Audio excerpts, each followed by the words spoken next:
debate.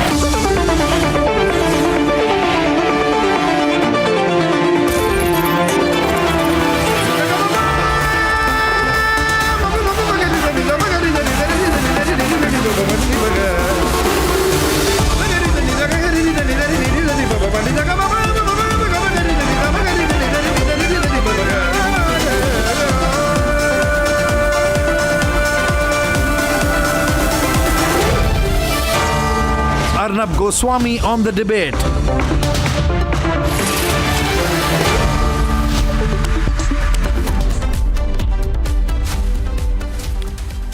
As we close 2024, I thought it would be useful to take a broad sweep view of national politics and understand how much has really changed in the course of the last 365 days. And my reading broadly is, ladies and gentlemen, nothing's changed. It's all the same. We're back to square one.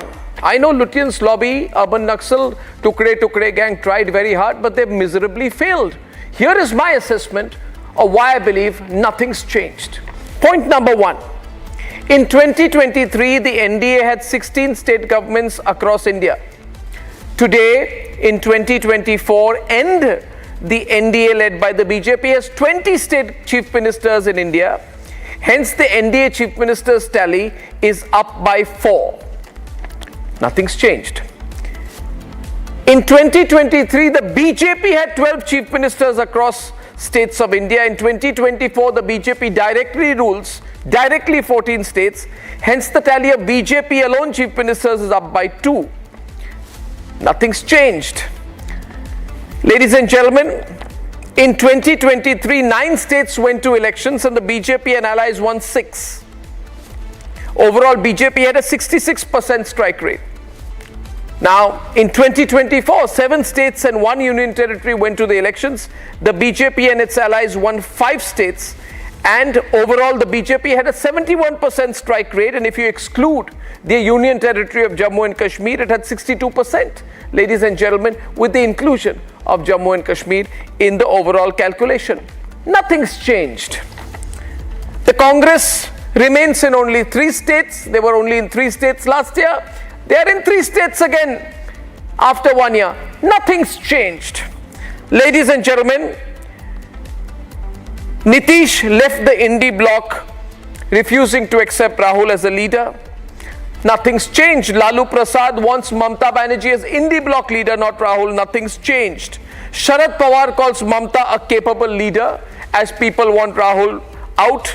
Nothing's changed. Even his daughter Supriya Sule says she will be happy if Mamta becomes the India Alliance leader. Nothing's changed as Rahul Gandhi flies off to Vietnam. And ladies and gentlemen, in terms of issues, nothing's changed.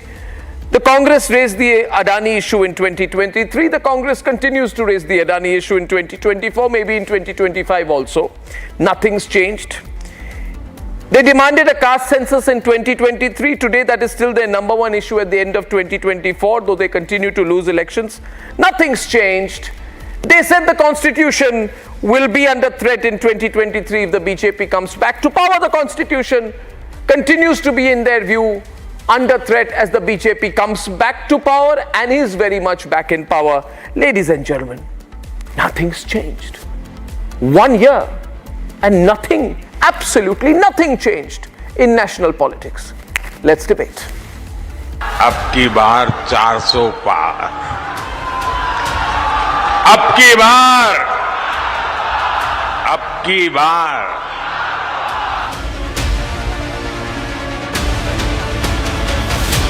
भाइयों, अब पटना नहीं है. बटे थे तो एक रहेंगे, safe रहेंगे. We are just hours away from an end to a heated political year. ये कांग्रेस पार्टी, उनको तो संविधान शब्द भी उनके मुंह में शोभा नहीं देता है. इसी हाउस में यहाँ हम कास्ट सेंसस लागू करेंगे. किया है तो सुनना पड़ेगा, हिम्मत के साथ सुनना पड़ेगा. 2024, a year which was seen to be the year of elections, saw a lot of ups and downs.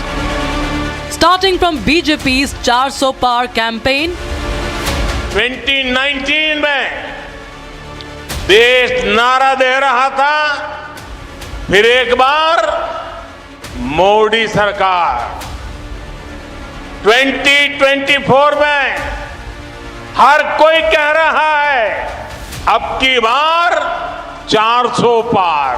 पहले नरेंद्र मोदी कह रहे थे 400 पार, अब 150 पार नहीं बोल रहे हैं क्योंकि नब्ज पकड़ ली है देश की जनता ने। To an opposition returning back with fairly better numbers but with countless rifts engulfing them. आपने संविधान को बचाने का पहला और सबसे बड़ा कदम ले लिया है। नहीं, राहुल गांधी तो अब भी इंडिया गठबंधन के नेता नहीं। राजनीति में कोई साधु संत तो बन के आते नहीं, सब पद चाहते हैं और वो ये देख रहे हैं। संभवतः उन्होंने इसलिए कहा होगा कि चाहे लोकसभा का चुनाव हो चाहे विधानसभा के चुनाव हो। Despite failing on the 400 par rhetoric, a consolidated BJP-led NDA returned to power for a third consecutive term in the Lok Sabha polls. The 8-state battle of 2024 was nothing short of intense. The BJP won in 4 out of these 8 states: Haryana, Maharashtra, Odisha and Arunachal Pradesh. While INDI Alliance and other parties made their mark in the states of Sikkim, Andhra Pradesh, Jammu and Kashmir and Jharkhand. The EVM bogey, as usual, was back as an aftermath of the election season. The opposition resorted to the same tactic: ruckus during parliament sessions. Adani and Manipur rhetoric were once again used by the opposition leaders. महोदय जी, ये सरकार आर्थिक न्याय का सुरक्षा कवच तोड़ रही है। आज संसद में बैठी ये सरकार बेरोजगारी और महंगाई से जूझ रही हमारी जनता को क्या राहत दे रही है? अध्यक्ष महोदय, आज मैं देखता हूं कि विपक्ष के कई नेता संविधान की प्रति अपनी जेब में रखकर घूमते हैं। असल में उन्होंने बचपन से ही यही सीखा है। उन्होंने पीढ़ियों से अपने परिवार में संविधान को जेब में ही रखे थे। देश जानना चाहता है कि इस हाउस की वरिष्ठतम नेता कांग्रेस पार्टी की, उनका क्या संबंध है, सोनिया जी का क्या संबंध है सोरोस से। जो मुद्दा अमित शाह ने उठाकर डिस्कशन में वो लाए थे, इन्होंने बाबा साहब अम्बेडकर का अपमान किया, संविधान का अपमान किया। Yes, there have been marked differences in the approach that political parties have taken, but are we back to square one in Indian politics? Are we back to where we started at the beginning of 2024?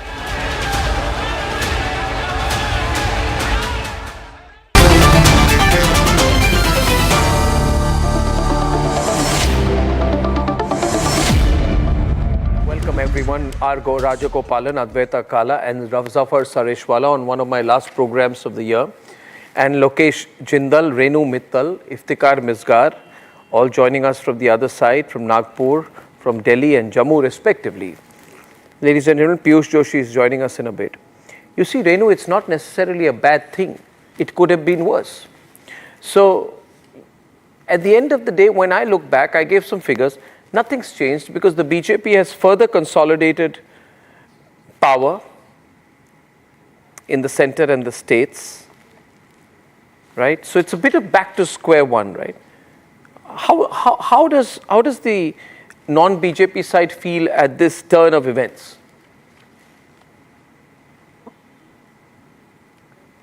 Renu? Lokesh? Yes, good evening everybody. Since you are back to square one, right, just exactly where you were last year, how does the non-BJP side feel about this turn of events? No, absolutely not. It's not the square one. In fact, if you look at what has been happening globally, we take examples of Sri Lanka. Economically, we saw that the entire regime shifted towards center-left. because the policies of the government, they were not in sync with the people's requirements, and it was only catering to a selected corporate lobby. Similarly, we saw along the peripheral area, whether it is Bangladesh and other neighboring states, there are tendencies that the people, they have rejected some form of an authoritarian regime in one way or the other. Presently, if I look at the economic turmoil that is taking shape globally and the debacle at the parliamentary general elections, I see that right now the government at the center is at a tight spot. It is facing various challenges, and it is finding it very difficult to balance the what is there with itself and what is the need for the economy as well as the society. Right. So I would say at this point of time, So I take it from you that your first point which you're making tonight is that reality does not matter to you. The fact that you were wiped out in Uttar Pradesh does not matter to you. That you were wiped out with only 16 seats in Maharashtra does not matter to you. That you were wiped out even in Haryana does not matter to you. So I think it's a very good position to be in, Advaita, if one side says that the reality does not matter to us. We will take heart at the fact that a leftist leader has come to power in Sri Lanka. That is what matters to you. Advaita, your first response, please. You know, putting it in the global context, Arnab, all the elections that have happened post-COVID across the world, only 15 governments have repeated, and Prime Minister Modi, needless to mention, has been repeated despite the anti-incumbency globally in democracies post-COVID. So I think it's incredible, this achievement. You may, if you're going to view things in the global context, please acknowledge this as well, that he has managed to hold on to power in the largest democracy, the most vibrant democracy in the world, after a catastrophic COVID wave, which has swallowed up governments across the world.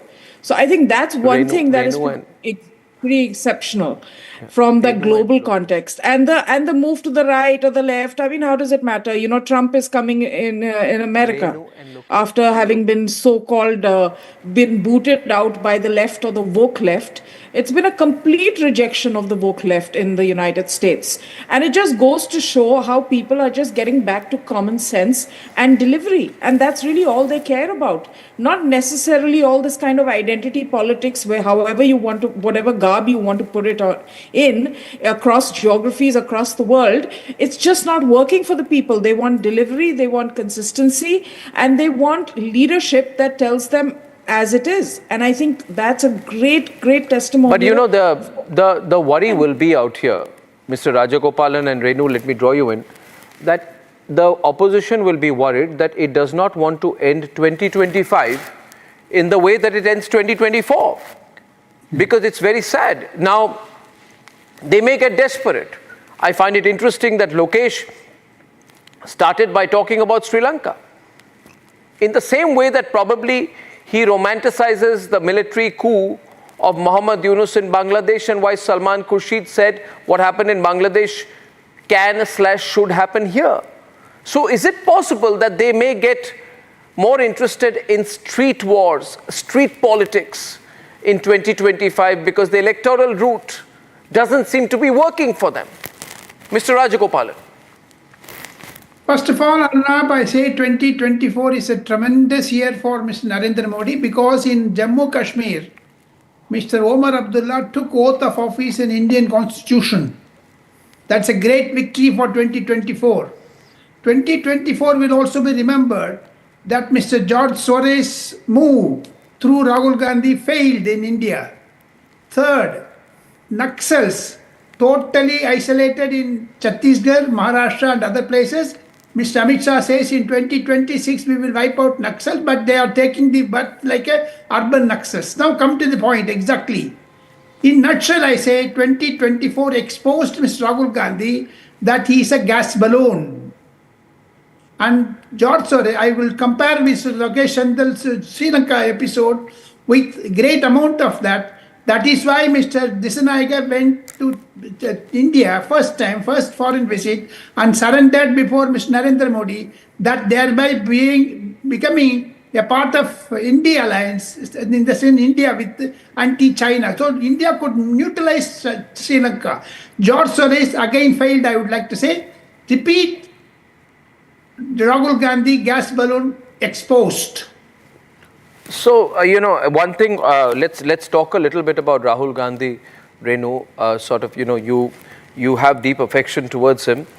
My point here is, however, that with the BJP vote share at almost 37% in 2024, which is around the 37.3% which they got in 2019, at the end of the day, and with a string of assembly victories after that, and with the usual attitude, of the non-serious politician, which the Yogendra Yadavs and other, YouTubers have tried so hard to change. I must say, Renu, my heart goes out to these rubbish YouTubers. They work so hard for Rahul Gandhi. 1 year he could have stayed in India. But even during the period of national mourning for Manmohan Singh, he flew off to Vietnam. So, may I get your comment on Rahul Gandhi? 1, the disenchantment of India allies. B, the lack of serious campaigning, which even Omar was compelled to point out in Jammu and Kashmir, in Haryana, in Maharashtra, right? So, is he sort of stepping aside for Priyanka to take over, which the Lutyens lobby would want?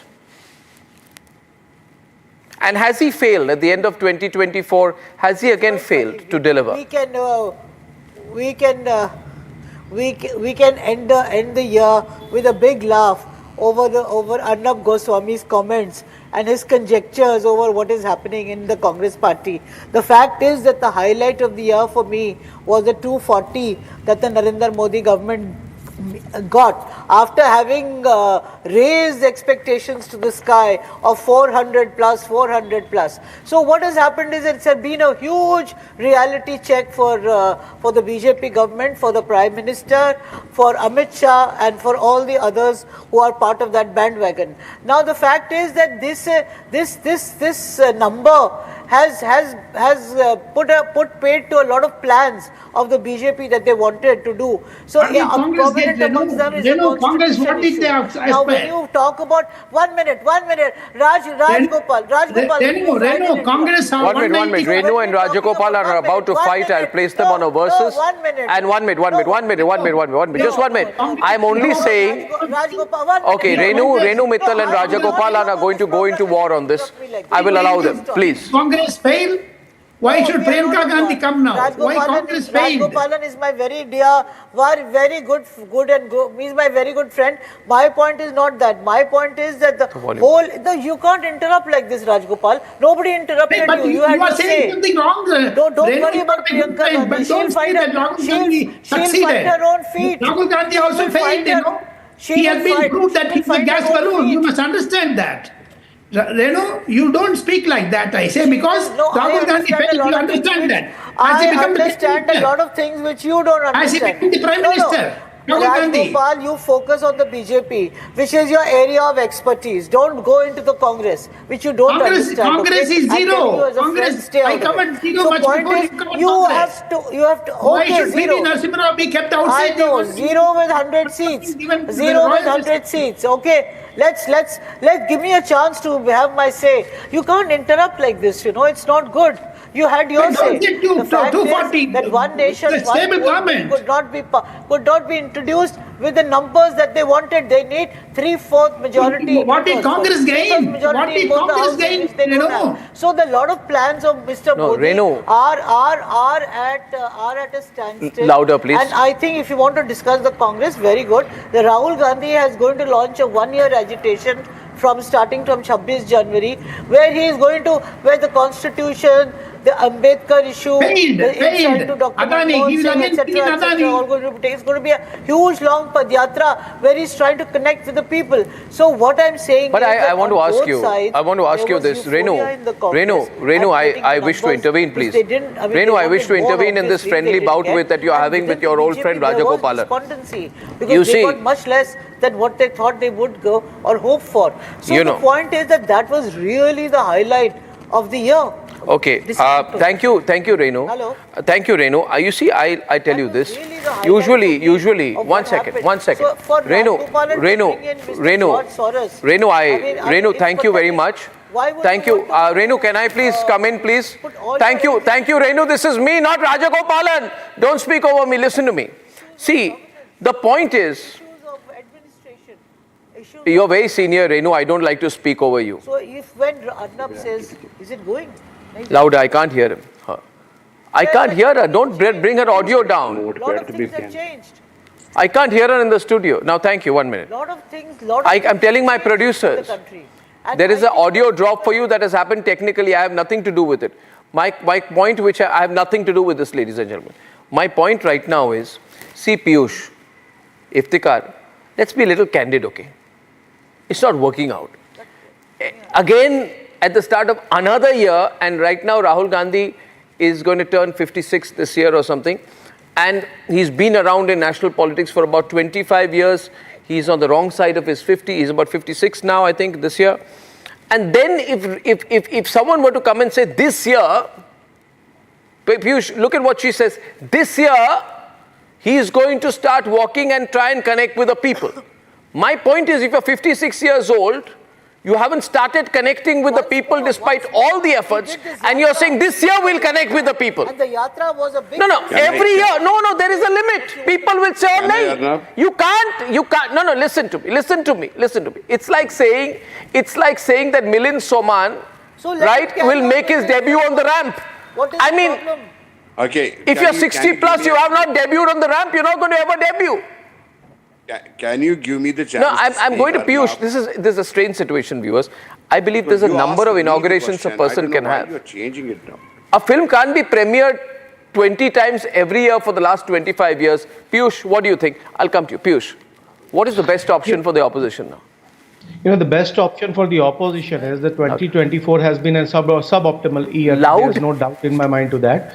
We lost two, or at least the India Alliance lost two of the states which they should have won. One is Haryana and another is Maharashtra. You know, so there is always room for introspection. There is always room for improvement. So you must always introspect and analyze and reboot at times when the situation demands it. So as far as Aam Aadmi Party is concerned, we opened our account in Jammu and Kashmir, but we lost Haryana badly. So we have to introspect that how can we do better in the months to come, because the challenge which is right there for the Aam Aadmi Party and all its supporters is the Delhi elections, and how to do well and how to defeat BJP, you know, in the national capital once again. So I think the time for analysis and at times in certain states a time for complete overhaul of the system is right now, because at times it's now or never. Like I come from the state of Madhya Pradesh. Madhya Pradesh, if you don't change the way you work and it applies to the whole alliance, then you are in the soup and things are going down south for you. So I think yes, the opposition must introspect. 2024 has not been as rewarding as it should have been, but but you are not setting the agenda. You see, 1 minute. You're not setting the agenda. I'd like to go across to Zafar Sareshwala, and Zafar, with the two issues of caste census and Adani, how effective can the Congress be? There are two issues which they present: caste census and Adani. My view is the Adani issue is over. You can't keep, rehashing it every time. Is it enough to threaten the BJP, or will the BJP be very happy with the combination of Rahul Gandhi and Adani as the issue? Or will they still be very comfortable with it? In fact, Arnab, BJP is in much better position now than what they were in May or June 2024. And the best part of BJP is that they learn from the mistakes. They did commit a few mistakes, and for that they got some less seats, but they overhauled it, and you could see immediately the result of that in Haryana. They improved in Haryana, Maharashtra you can see, and also Arunachal Pradesh. But Maharashtra was very important. But they couldn't win Jammu and Kashmir. Just 1 month they before couldn't win election. Jharkhand. But Jammu and Kashmir, no. Jammu and Kashmir, Arnab, they have been strong where they were, in Jammu. In Srinagar, that Kashmir part, they were not strong. But they have improved on what they were in June 2024. Now coming to your question, Arnab, this was the most foolishest thing for for Congress party to rake up Adani and Ambani. You tell me, Arnab, an ordinary poor or middle class, lower middle class voter, what has he to do with what Ambani is doing or what Adani is doing? I mean, that was a failed thing. In fact, BJP would be happy that Congress party continues with these things. And also outside the country, you see, Sri Lanka. I mean, why would Indian government be bothered who's coming in power in Sri Lanka, whether right-winger or a left-winger or a communist, and for that matter, Taliban. In fact, now India has the best relationship with Afghanistan, much better than what they have with Pakistan. Tomorrow you'll see the change in Bangladesh also. These are logical conclusions. Very sooner than later you'll see. Already India has sent 27,000 tons of rice to Bangladesh. So I think they are already consolidating, and the issue of caste. And it's just, it has just hit a rock bottom right now, sir. The Modi government will improve relations with Bangladesh also. And that problem of minority bashing in Bangladesh, sooner than later, that will also come to an end. No, but let me put it this way. How many people... Just allow me. Okay, Piyush is coming in on a 3 versus 3. Just allow me a quick counter to what Zafarji has said. 15 seconds. Zafarji. 15 seconds. Zafarji, you can take my counter question. What has money... No, he's throwing a counter question to you. Zafar, the counter question is to you. The counter question is to you, Zafar. Just one question, you know, how does it concern the poor and the middle class of this country when we raise issues of Adani and Ambani? 12.3 lakh crores of NP has been written off in last 1 decade. That's how it concerns. And that is what the opposition is trying to explain to the people of this country. We are partially successful in that. We'll be completely successful in the coming years. So, and can you explain how this 12.3 crore of NPA was written off? No, the point is, I'll tell you one minute. See, Piyush, I'm not taking sides on this, but let me... No, 1 minute. I'm not taking sides on this, but I'm telling you something. See, Piyush, I have 2 things to tell you. You can throw any numbers on NPAs. Ask anybody, including after the program, look at the mirror and have an honest conversation with yourself. You know how the mantris used to call people to give loans when the Congress party was in power? You think we have forgotten Colgate? You think we've forgotten the system of Sifarish which operated when the Congress party was in power? In fact, your party, the party you support and have been fighting elections from Aam Party, used to point only that. Let me go back here. Iftikhar Misgar from Jammu and Kashmir perspective. Remember how in 2024, Omar Abdullah told the Congress to buzz off when they asked for 2 ministries. For me, that was a reflection of the true power equation.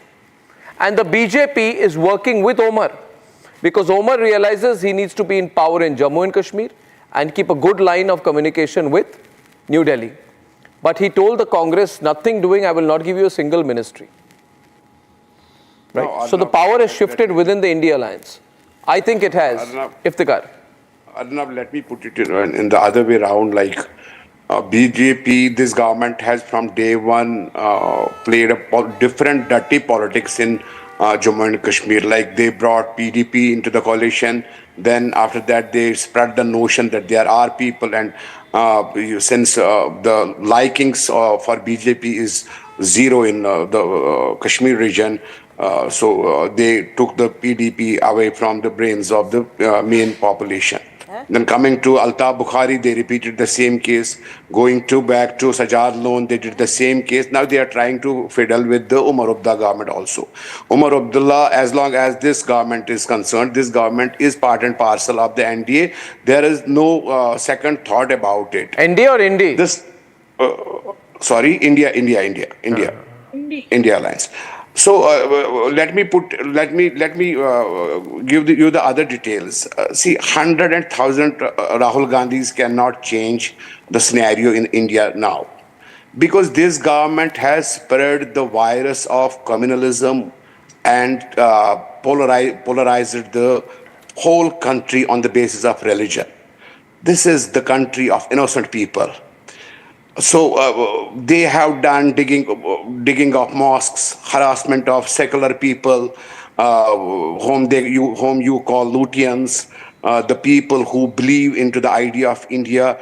They have made all irrelevant on the basis of religion and their belief. So it is very difficult to bring them down. Hey, that's not the point. You are making excuses for not winning the elections.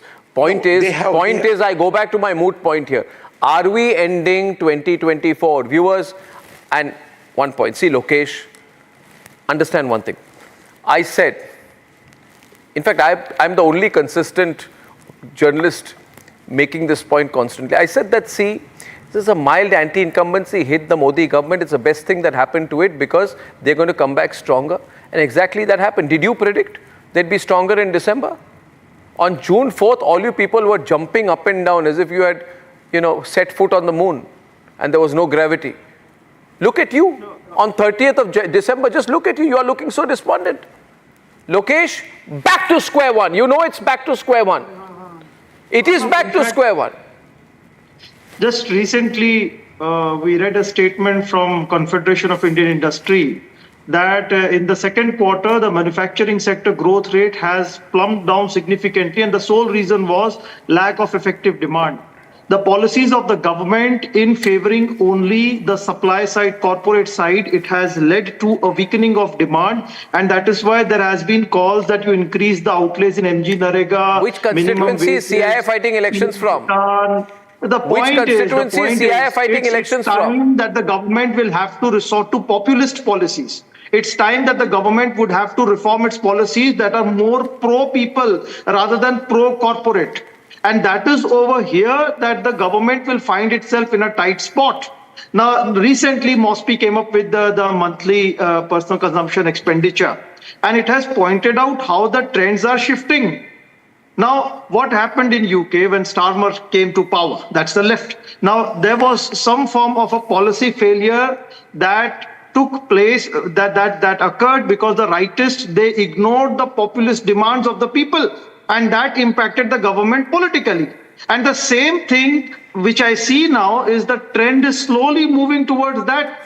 You're giving a theoretical explanation, boss. We are fighting elections. You seem to be writing your PhD thesis. Rajagopalan, your reading of this. Point is, be realistic, no? Be real. You saw what happened there. If the BJP was not populist and did not learn from its mistakes, would it win in Haryana and Maharashtra? Rajagopalan.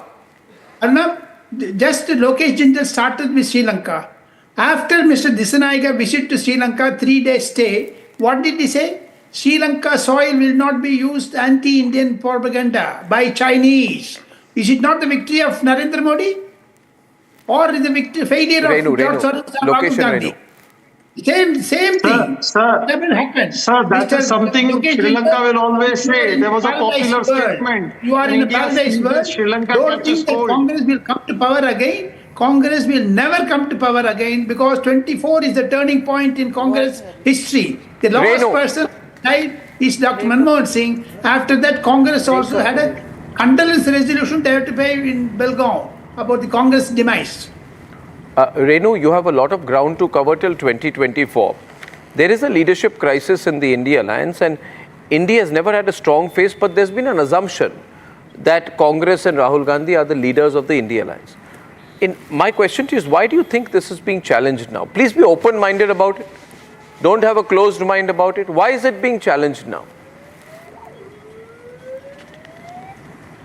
You see, whenever a party loses elections, like it has happened in Haryana and Maharashtra, there will be questions. Questions will be asked. They would need to be answered. The question being asked is that is Rahul competent to lead the Congress party and can he win elections for the Congress party? It's a valid question. So whenever you lose elections, this will happen. Rahul Gandhi on his own part is not a very ambitious kind of a fellow, but the party would like to now, what happened in Belgavi was that they would like to restructure, reorganize and do whatever it is required. They're going on a Padyatra. They would need restructure to and reorganize with Jairam Ramesh at the center. Asking questions. Seriously. Yeah, I agree with you. You know, they would need to, they don't even know. How many elections has Jairam Ramesh won? They do not, they are bad communicators.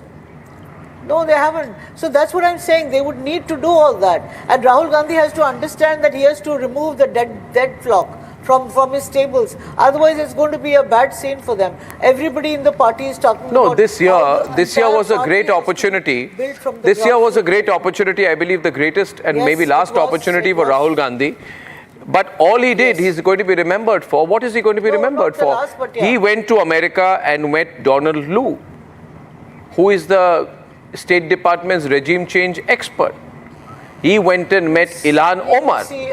Ilhan Omar. And then he said that according to him, Sikhs are not allowed to wear turbans in India.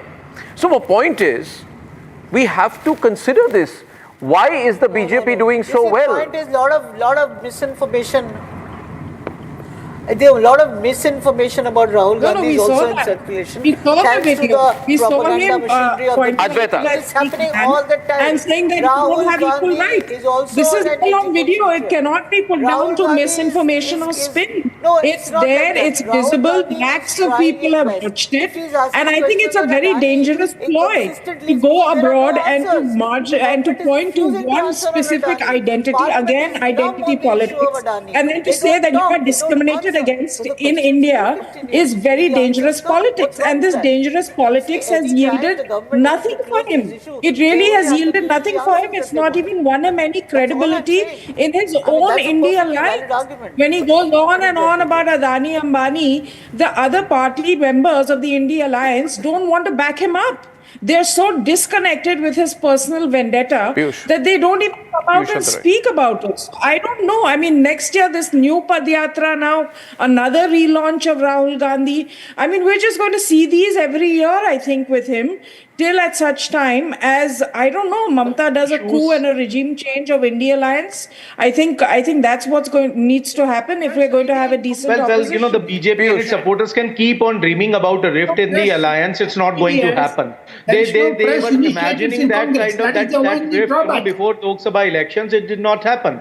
Right now I was hearing how big a victory is the Sri Lankan Premier's statement that he is not going to allow his territory to be used for anti-India purposes. And at the same time, I'm reminded of the Hambantota port, I think a Chinese satellite and ballistic missile tracking ship is stationed there. So unless and until that reverses, the love of the Prime Minister for Adani Enterprises reduces, Sri Lanka and China are going to continue using their territory against our country. I'm just amazed and appalled. Hambantota is not to be used by Chinese. That is the assurance given by Dissanayake. Hambantota will not be used. That is sir, for how many years it is on lease? For how many years it has been leased to China? How should be? They are not going to use it after giving the assurance. By the Chinese ship stationed there or not? That is now. Come on, sir. Let's just not get involved in rhetoric. Let's base our argument on facts. And these are strong facts that I'm putting forward before you. So either you counter them or you accept your defeat that no, as far as foreign policy is concerned, we have failed in Sri Lanka, we have failed in Maldives, we have failed in Mauritius, we have failed in Bangladesh. Piyush, electoral politics, you will agree with me, is about the momentum. I concede that there was a considerable amount of momentum. You see, I'm not saying 2014 was difficult for the Congress. 2019 was an opportunity they lost. 2024, you had the wind beneath your sails. You had 10 years of what you thought was anti-incumbency. You had the entire international media with you. You had the entire digital media ecosystem. You had open AI platforms, AI platforms which were used to support. You had an algorithm-based approach. You had social media. You had an evolved Cambridge Analytica model. You had a whole lot of people. You had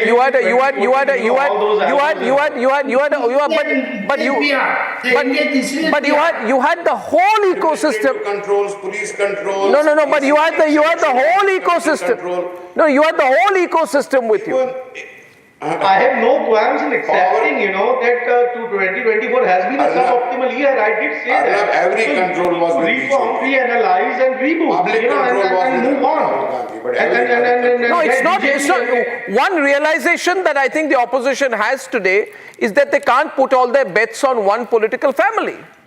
Is that too much to state? Look at the winners of this year. Look at Hemant Soren, Omar Abdullah, regional leaders.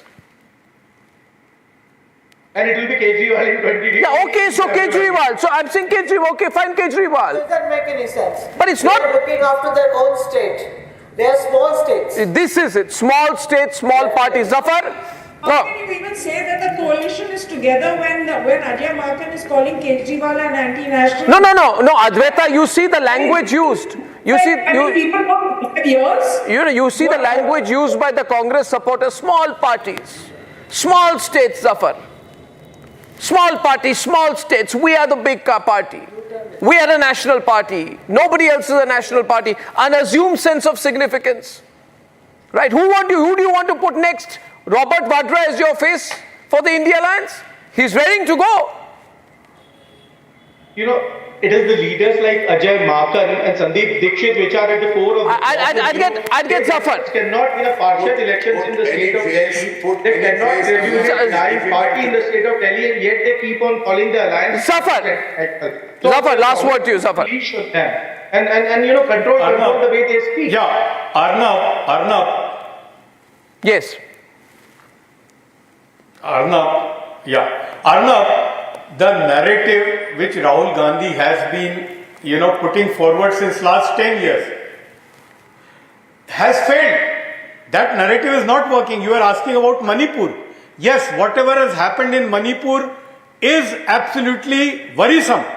But to rake Manipur issue in Gujarat or Maharashtra will not give you anything. So they don't even have the right issues to raise. That is the problem. And one more thing I'll add.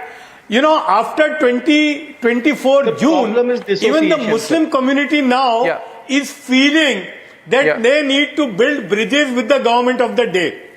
They need to change their priorities from electioneering to education. And for that, this government is very helpful. The government in Maharashtra is very helpful, even in UP. Yogi Adityanath has been very helpful when we went to him and put a proposal about Talim o Tarbiyat program. So Muslims are also now feeling that Congress party is only interested in your votes. So they don't need you. That is what I actually want. So the more things change or pretend to change, or we are told it's change, in reality nothing changes. Ladies and gentlemen, it's not good to end a year and begin a new year with a status quo, but we'll be keeping at Republic a close watch on national politics. Thank you very much for that. Live pictures coming in full frame from Sriharikota right now to our next breaking news story, before which we have a report. Can we go to the pictures full frame? These, ladies and gentlemen, are the live pictures that are coming in from Sriharikota, where ISRO is all set to sign off 2024 with the SPADEX mission. This is the SPADEX mission. The liftoff is scheduled for 10 p.m. from Sriharikota. Just about 16 minutes to go. This mission will demonstrate India's capability for orbital docking, a key technology for future space missions, including satellite servicing and lunar exploration. Ladies and gentlemen, those are the pictures from Sriharikota. And as we await those pictures, and I think it's going to be a fantastic way to end this year with that liftoff. We're sure it be super successful. And Nambi Narayan's frame is being set up. Let's set up the frame for Nambi Narayan. And ladies and gentlemen, as we stay with these pictures, a marvelous end to the new year awaits all of us tonight. Here at Republic, we are bringing you live images from Sriharikota, ladies and gentlemen, where the SPADEX mission, which Nambi Narayan is going to tell us more about,